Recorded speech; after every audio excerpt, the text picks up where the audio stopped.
Hey. Okay, today I'm talking about something completely underrated, but totally essential. How to rinse quinoa and why it's a thing. So stick around for what quinoa is. Do you know? My hack for rinsing it, why you need to wash it, and a water-saving trick I have just for you. Well, okay, everyone watching. I have it for everyone watching. Plus, what to use and what not to use when cleaning quinoa, and how to store it like a boss. That means less waste, better flavor, and the only thing bitter here is me.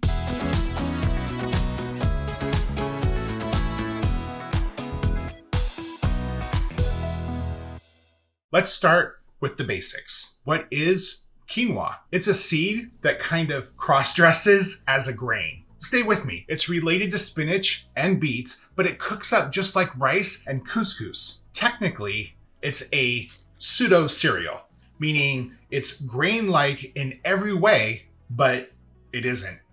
It isn't a grain. However, its mild and nutty flavor give classic grain vibes. Pro tip, you should 100% try quinoa as an oatmeal substitute, because quinoa is high in complex carbs, and it's also super full of fiber. Plus, get this, it's naturally gluten-free. But maybe you already knew that. But the thing is, it's packed with iron, folate, and all nine essential amino acids. That means that quinoa is a complete protein. Like, I love a multitasker. But to unlock all that goodness, you gotta wash your quinoa.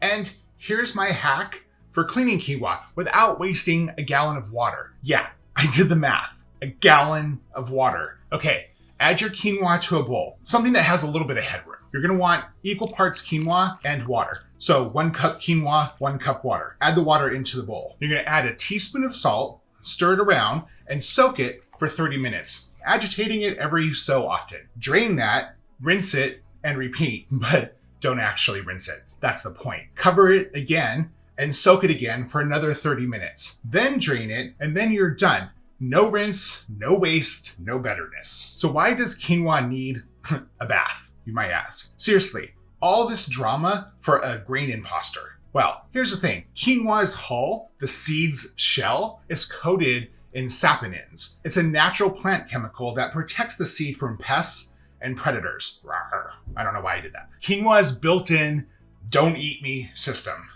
Rude. Saponin is harmless in small amounts, but too much, well, that equals bitter quinoa and tummy troubles. Fun fact, lentils, sweet potatoes, spinach, soybeans, and even tomatoes have saponin, so don't freak out about it. But quinoa, well, she's a little extra. That said, rinsing it under the faucet is total trash. Literally, you're wasting water. As you probably have seen, most recipes say just rinse it under running water.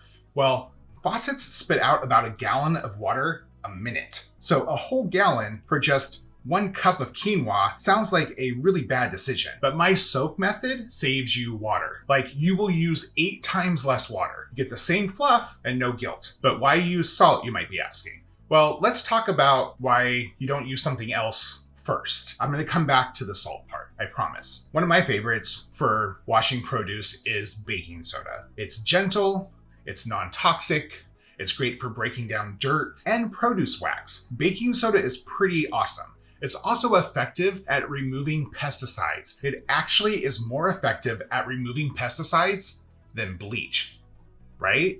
Like crazy. But here's the thing, baking soda is alkaline, so it raises the water's pH. So if you were soaking it in baking soda, that higher pH makes the saponins more slippery and harder to rinse off. So it's not gonna work, even though it's great for other produce items. Now, what about the flip side? Vinegar, right? We know that those two react together. So another great produce wash. In fact, you should 100% watch my vinegar hack for keeping berries fresh. It keeps them fresh 3 times longer. Like, check out my video. I put vinegar to the test along with like 17 methods total to see what was the best way to store fresh berries. You should 100% watch that. But for quinoa, as an acid, kind of flip side of baking soda, vinegar lowers the pH of the water. A lower pH makes saponins sticky.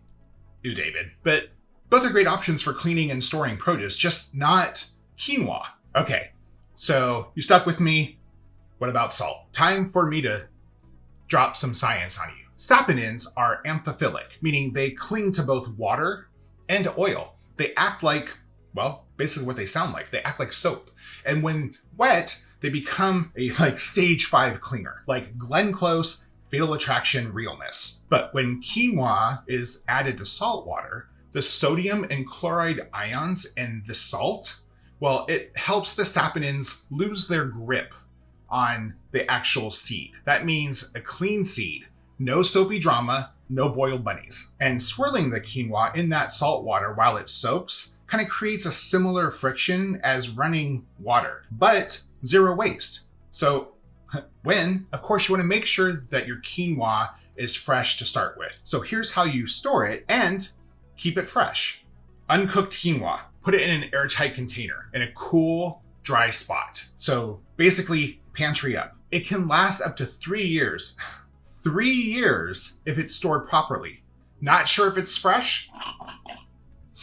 Give it a sniff. You will definitely know. But what about cooked quinoa? Because that's why you're here, right? You're trying to figure out what to do before you cook your quinoa. Well, first off, you should 100% check out my video on how to cook the perfect quinoa, because I got you.